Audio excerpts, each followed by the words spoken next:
All right, welcome to the Rowdy.com Big Three pre-race edition. I'm Buzz Cutler with Nate Ryan from USA Today to talk Coke 600. Thanks for being here, Nate. Thanks for having me, Cutler.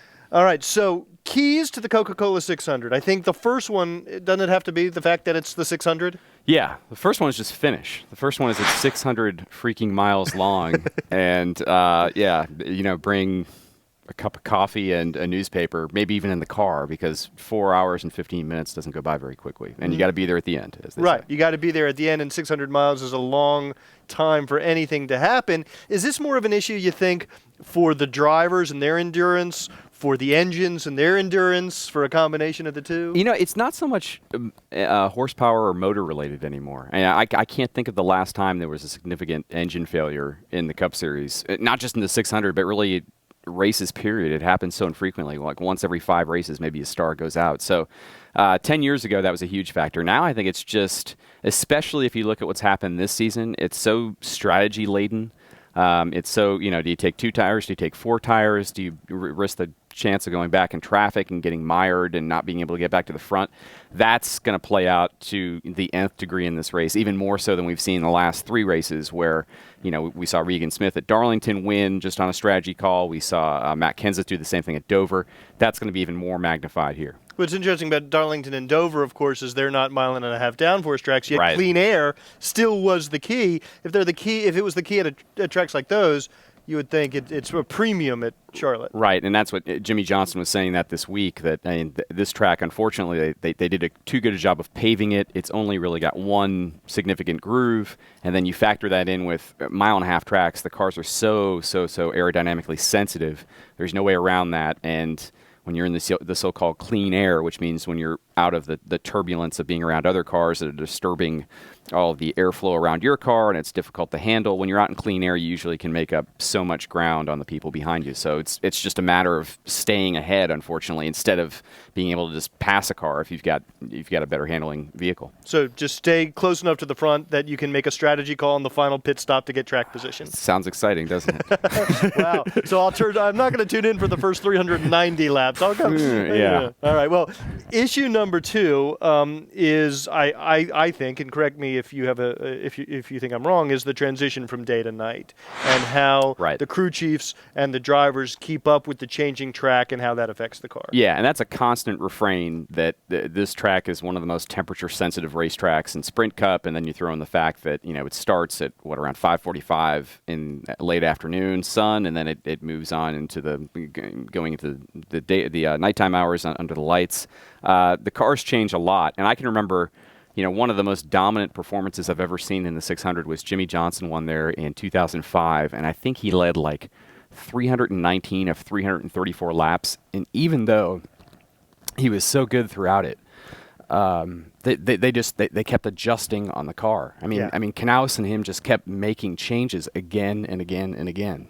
Yeah, there's nobody better at that than Chad Canales. And you have to do that. You have to be able to just risk, like even if you got a dominant car, you have to be as aggressive as he is and say it's not good enough. We just got to keep making it better. And we should say, since we live here in Charlotte, it's been toasty, man. It's been in the 90s, and that's going to have an effect. Yeah, it's been a like complete scorcher this whole week, so it can get ugly. All right. Drivers to watch.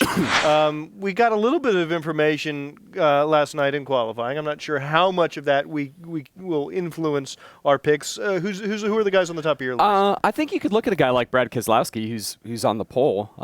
This race has a history of producing some surprise winners. We saw it in 2007 with Casey Mears. We saw it in 2009 with David Rudiman.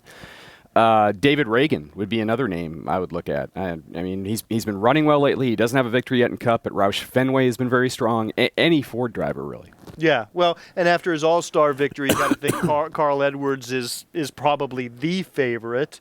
Ricky Stenhouse, speaking of Ford drivers, he qualified 9th. That's an impressive qualifying effort.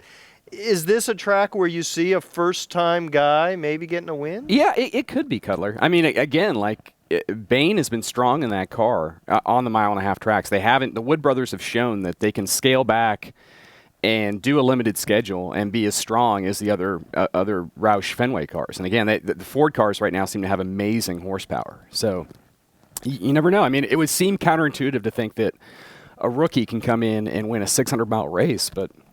All right. What about any of the Toyota guys? Is this a track that lines up well for any of those? I mean, you could definitely look at Kyle Busch. I mean, he's always strong at Charlotte, and I think Denny Hamlin has learned some tricks from him. I think he'll be a factor. But outside of that, I mean, I'm surprised. You look at the top 12 right now, and there's only one Toyota. There's only Kyle Busch, and that's it.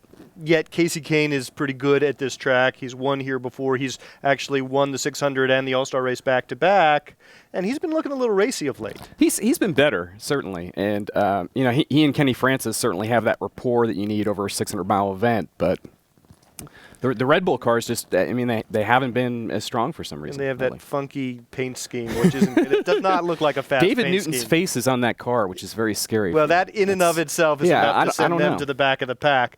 All right, do you have a pick? You want to go out on a limb and make your pick? Oh boy, I hate going out on limbs, but I'll go with Dale Earnhart Jr. I mean, why okay, not? a guy we didn't talk about. Yeah, but okay. I mean, at some point, I think he's going to win a race. His rookie year actually at Charlotte, he won what was then the Winston, the All-Star event at Charlotte Motor Speedway that year, and then he was a factor all the way until the last run of the 600. Then Matt Kenseth came in and swooped in and took that win away. So I mean, Junior's been strong at Charlotte before. You're right. I mean, it's not like he's been knocking on the door there in recent years, but he's certainly had a top 10 car a lot of 2011, and I could see, again, fluky things seem to happen in this race, and I could see him pulling one out. Yeah, and, I'm going to go with a Ford driver, I think. And I was all set to say Carl Edwards, but I got to say I'm intrigued by your mentioning of David Reagan. He won the showdown. Right. He is in a Ford car. Those Roush Fenway cars have been looking stout. And I can't help but think about the Casey Mears and the David Rudimans. I think fuel mileage for Casey Mears and it wasn't rain for David Rudiman. That was his first win was rain. But so, fluky things can happen. Unexpected winners can come out of this race. Why not David Reagan? I'll throw you a bone. All right, that's Nate Ryan. I'm Buzz Cutler. Thanks for watching, and we'll be back on Monday to talk about what happened. Rowdy.com. Say it like it is. Say what like it is? Rowdy.com.